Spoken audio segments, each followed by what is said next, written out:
Hello, everybody, and happy Moon Day. Welcome to this week's episode of Moonday Musings. First of all, apologies for missing our episode for last week. Just a lot of things came up last week that I had to tend to, just boring adulting things involving my car and getting it fixed, and then eventually actually swapping it for another car. So yes, last week ended up being quite busy, and I just wasn't able to sit down and record. So yeah, really sorry. But we're back this week, and we are we're really connecting this week with the low energy point of the lunar cycle. So today and tomorrow we are in the dark moon phase of the lunar cycle, and then we have a new moon in Sagittarius on Wednesday this week.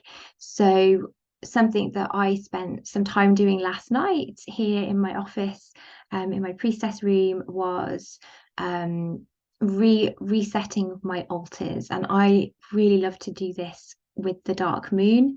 I also really like to do this when we enter into a new astrological season.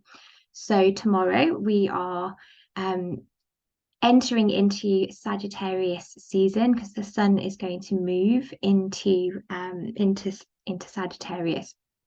So I have been feeling into when I could feel that Samhain season was coming to an end. And last night, I just had this sense of it's time. It's time to take down all the images that I had up for Samhain. I took down my decorations as well. So I've packed away all my pumpkins and my autumn leaves. And it's interesting, and I've spoken about this a few times, either in my teachings or in the podcast episodes, that your magical life is your magical life, and it's so important to connect with the seasons and the wheel of the year and the moon in your own personal way.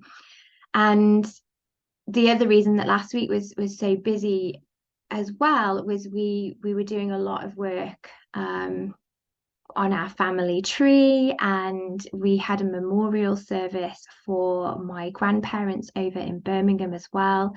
We went to tend their grave and take some flowers, and I really kind of immersed myself in ancestor practice last week and the week before, and it's felt really special. It's felt really sacred. It's felt really beautiful, to be able to really give space to that. And I haven't been as present online. I haven't been on social media as much. And actually, that's felt right. It's felt really good to do that. And it seems to be each year, November seems to be becoming more and more of that energy, which I'm really pleased about, because as I work with my own practice and what the year means to me and what each month means to me, November for me is ancestor time, it's family time, and it's, if I could pick a word for that month, then it would be remembering or remembrance. And yeah, it's felt really, really beautiful to do that. I finally finished my family ancestor tree, so I've got a smaller fairy light tree like the one behind me, and I was able to go through and take some photos from my parents' photo albums, and so it felt really complete. I was able to have people on there that I hadn't had access to photos of before. And then, of course, I think I mentioned this last time, sadly, having to add some people onto the tree since last year. So there's been a lot of sadness as well, and I've been trying to give myself space for that also. So space to be sad, to cry, to grieve, to be quiet. I was sort of surprised at how upset I got on last week with my grandparents, because they died quite a long time ago. But it's a reminder that grief is not linear, and you have there's no time limit on grief. And I think that that's what's so beautiful about Samhain season, and really giving yourself space, is just to remember it's okay to be sad. It's okay to miss people. It's okay to allow grief to be present, and to not belittle yourself for feeling such deep feelings, even if people have died, over a decade ago. It just doesn't work like that. So always coming back to that sense of spiral, and just let yourself feel whatever you need to feel. There has been a heaviness, I think we can probably all agree, with eclipse season. Astrologically, things have been a little bit heavier.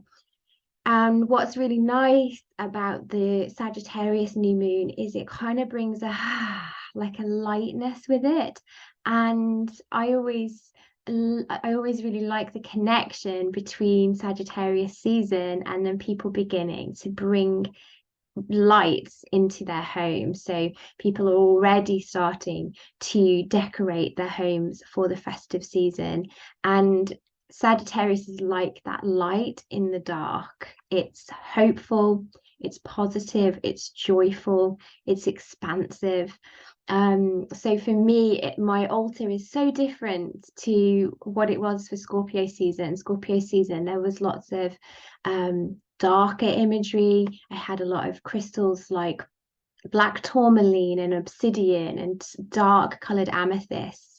And now it's citrine crystals and clear quartz and I think it's called Amazonite, that beautiful turquoise colored crystal. And I've got amber, and I'm going to get some fairy lights to go over my windows. So yeah, it's a lighter energy that we're working with, that's going to carry us through until the new moon in Capricorn, which is a really nice, grounded, grandmotherly energy.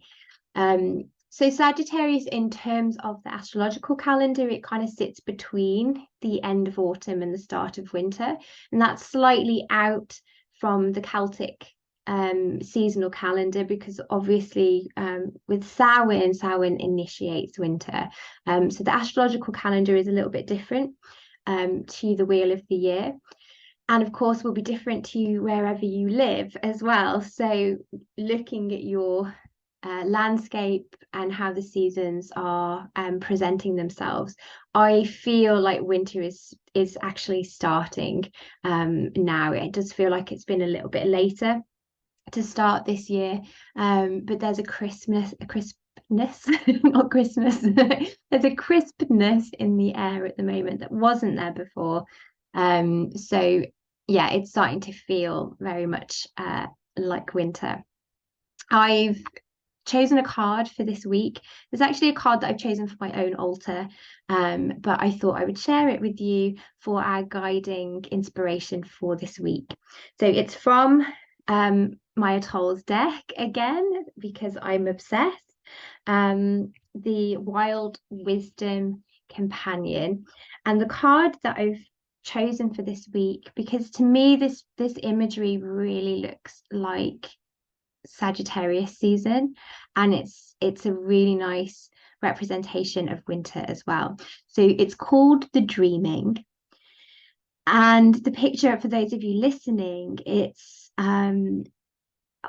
where to start? So there's Wales in the picture, these beautiful luscious blue colors, and then the sky has got planets and mountainscapes and a home, and it's very dreamy, it's very magical, and I love the colors. And that's sitting on my altar, possibly actually for all of Sagittarius season, because dreaming for me is such a big theme for the winter. And I'm going to read that to you now. So this is what she associates with early winter, the dreaming. But what I would also say is relate to the message from this card also for the dark moon, which we're in today and we're in tomorrow. Okay. So she says, there's a moment between waking and sleep when we are hypnagogic. I think I've said that right, but I'm not sure. It is mirrored by the moments between sleep and waking when we are hypnopompic. Where does your mind go in these liminal moments? What hallowed halls do you hold for yourself? Maybe it's a garden or a medieval castle. Maybe it's a cottage by the sea or a tent at the edge of a dusty desert. The dreaming is the place to which you can retreat when you need to just be, or when your quest for answers goes beyond the bounds of linear reality or everyday thinking. It is a world of metaphor and personal symbols. If you haven't yet discovered this space for yourself, follow the direction to journey, page 18 if you've got this book, and set the intention to find this place. Your place of dreaming, where you can simply be yourself, might surprise you. You might want a seashore or find yourself in a treehouse, or you may desire a primordial forest and find yourself in the desert. Don't try to manipulate the dreaming to your own preconceived notions. Learn from what it is, because it will tell you who you are. If the dreaming is showing up for you, you are being called to step out of your daily way of thinking and being, and to instead relax the hold your mind has on your heart so you can access deeper, metaphoric forms of knowing. So that's such a lovely message for winter, but as I said, it's such a beautiful message for working with the dark moon. So really remembering with the dark moon that it is a time, if you can, or to the best of our ability, to down tools and be. So allow the just being to help you connect to your intuition, to your inner knowing, to your deep wisdom. So we want this time in the dark moon phase to be that liminal space, that threshold between the end of the previous cycle and the start of the next cycle. So it's that time when we can kind of recalibrate, we can reflect on what we've learned from Scorpio season, from Samhain season 2. How have your new moon intentions from the new moon in Scorpio served you? Have you been present to them? How has Scorpio challenged you? How has it transformed you? So just reflecting on what you've learned and how you feel, and then thinking about what you want to bring in with that new moon in Sagittarius. So thinking about this this period of time where we're moving towards the solstice, we're moving through the festive season. How would you like to feel? How would you like to move through your life over the next few weeks? And what qualities of Sagittarius do you want to connect with? They, like I said before, they're joyful, they're playful, they are associated with the philosopher archetype. They are travelers of the mind as well as travelers of the world. They love connecting with people and learning from people. So how could you bring all of that in? They are ruled by the fire element. So thinking of the fire of this winter time and how are you going to warm yourself through the winter? Coming back to that sense of hearth fire, center of the home. Yes, so that's what the dark moon is. It's that time to just let yourself be, let yourself still and settle, reflect, and also begin to ponder on what you'd like to welcome in. And there is no rush to have it all figured out on the day of the new moon. So I think there's a lot of intense energy online when you get to a new moon of like, set your intentions, and it can feel a little bit like, well, oh, hang on, I haven't really had time or space to think yet, or perhaps you're still trying to allow that quality of Sagittarius to move through you. So you don't have to set your intentions at the start of the moon cycle. The new moon is still very much in lunar winter, and then right the way through that waxing crescent moon phase, when we've only really got a tiny little bit of moonlight. So give yourself time and space. That's my advice for most things, really. You don't have to rush your new moon intentions. You don't have to set them on the day of the new moon. Yes, it's powerful to do that, and it's lovely to do rituals and practices, on that day or as close to that day as possible. But if you're not feeling it, or you haven't got any insights yet or clarification, just give yourself some time and space. You know, for you personally, it might be that you allow things to move through you, and then you set your intentions with the waxing quarter moon. Yes. So yeah, give yourself space, give yourself time. The new moon is taking place on Wednesday this week. So in UK time, I think I've got this right. UK time, it is 10:57 at night. And on the same day, Jupiter is going to station direct. Okay, so Jupiter has been in retrograde and then it's stationing direct. So that should also give us some nice expansive, forward moving energy. Jupiter is that sign of abundance and expansion, the ruling planet of Sagittarius. So that's lovely as well to feel that it's going direct at the same time that we've got the new moon in Sagittarius. The moon will stay in Sagittarius on Thursday, and then we're going to end the week and then go through the weekend with the moon in Capricorn. So that, as I mentioned before, that lovely grounded, mature earth sign. What's quite nice with having a Capricorn moon after a new moon is Capricorn really helps us to lean into our wishes and goals around our working life and our spiritual life.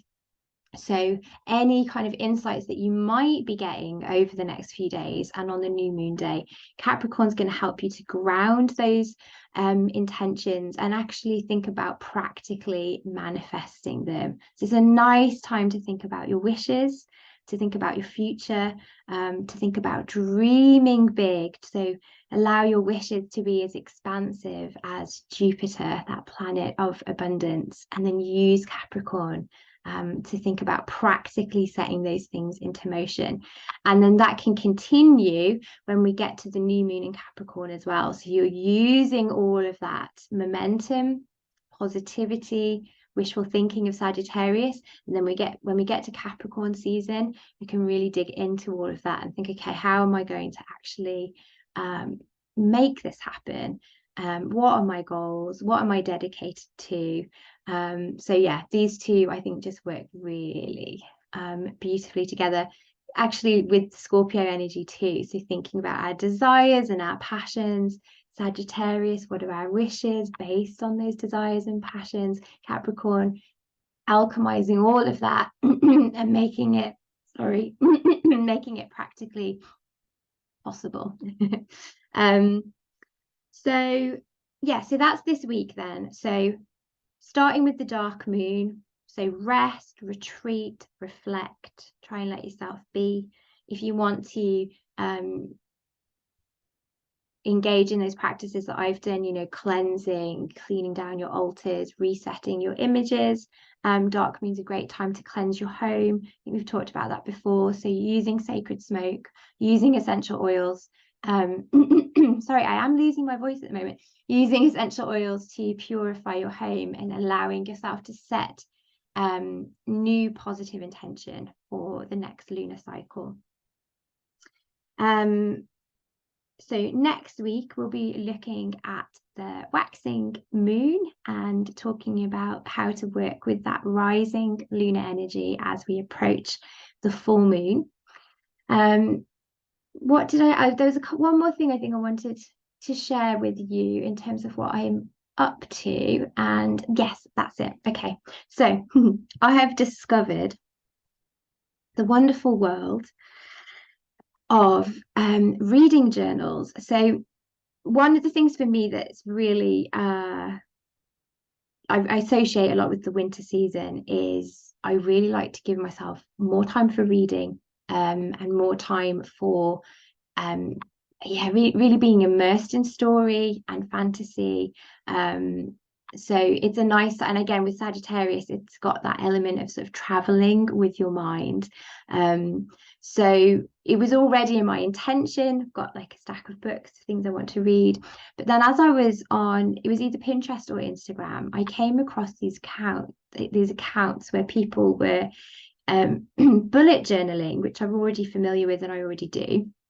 But these, what they call book review spreads. So either during reading the book or after you've read a book, you make a journal spread. So it's usually a 2-page spread of the book that you've read. So it can include images that you found that represent the characters or the story or the landscape of the book. You can do your own review.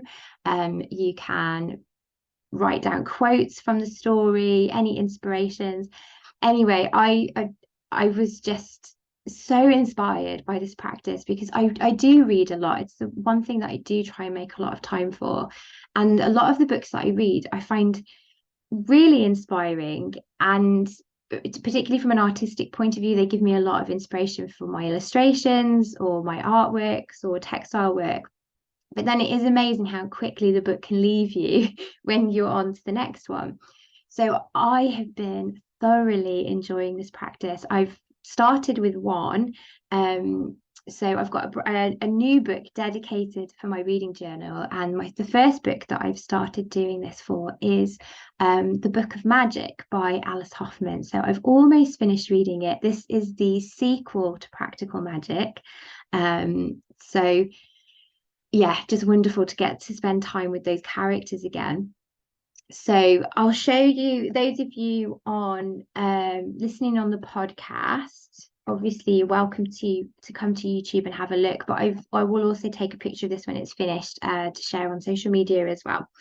Okay, so this is my Book of Magic page spread. So it's almost finished because I've almost finished the book, but I've been using my little Kodak photo printer to print images out off the internet.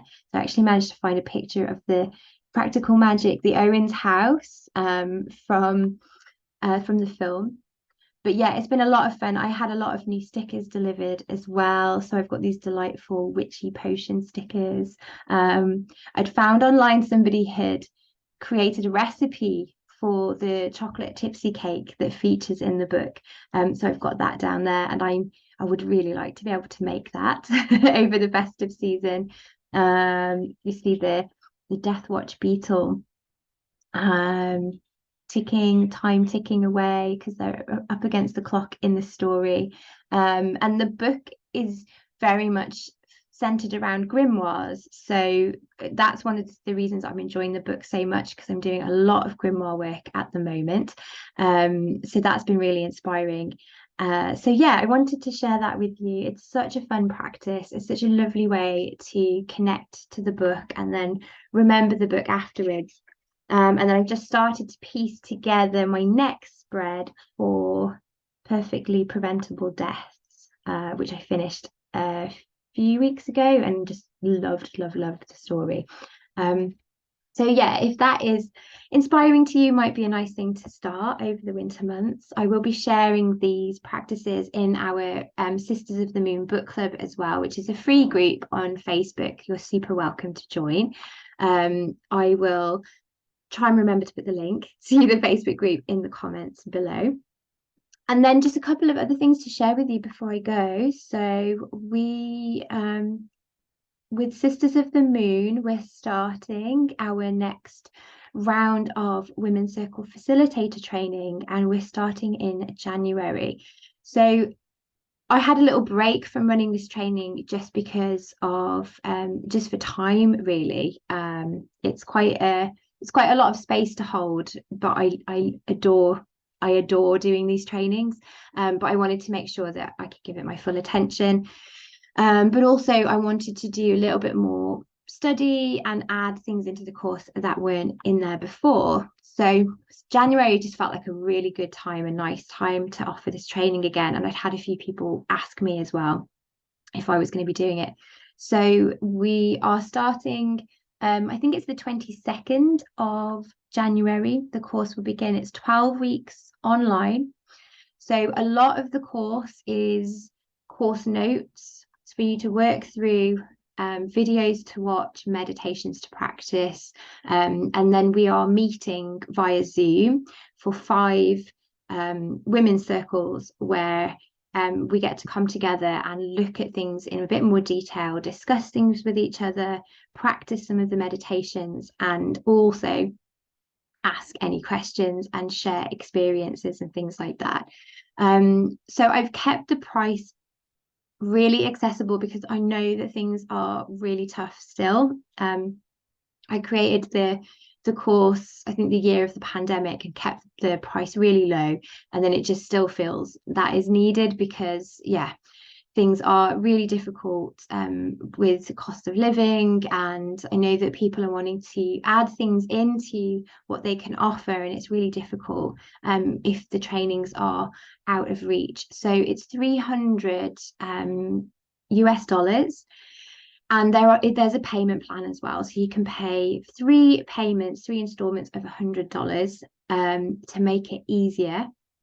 So I will put the link to that if you want to have a bit more of a read about the training. But yeah, it's my 5th time of running this, and people that have graduated have just done the most amazing things. I'm so proud and inspired to see all the different circles that have been set up in the different communities. So it's really needed work at the moment, and holding space is something that it is a skill, and there are things that are really important to understand rather than just setting up a circle and just doing it with a good heart, which is a lovely thing to start with. But there are some things that are really important to understand about holding space, how to do it. But we also look at the ethics of holding space and holding these types of events as well. So it will just give you a bit more confidence, give you the skills to hold space successfully, and safe space too, which is really, really important. So the other thing is the Green Witches Year is now open for enrollment. I am so excited about this course. I'm excited to be participating in it as well as hosting it, because what my intention was with this course is to just give us a little space in this world that is so full on and sometimes so heartbreaking, to just be together and have a magical life, so that's the idea of the Green Witches Year. It's the opportunity to learn a magical practice if you don't have one already, or to give space and time to a magical practice if you have one but you just haven't had structure or time to do it. It's going to be a lot of fun. We're going to be doing a lot of rituals and spells and potions together. We are going to be looking at plant lore, connecting to a different plant and a different herb every month. We're going to be looking at goddesses that are sort of goddesses that we can work with from a magical point of view. And each month we're going to be connecting with the magic of that month. So there is a lot of magic in January that we are going to be connecting with. So a lot of really special days that we can honor.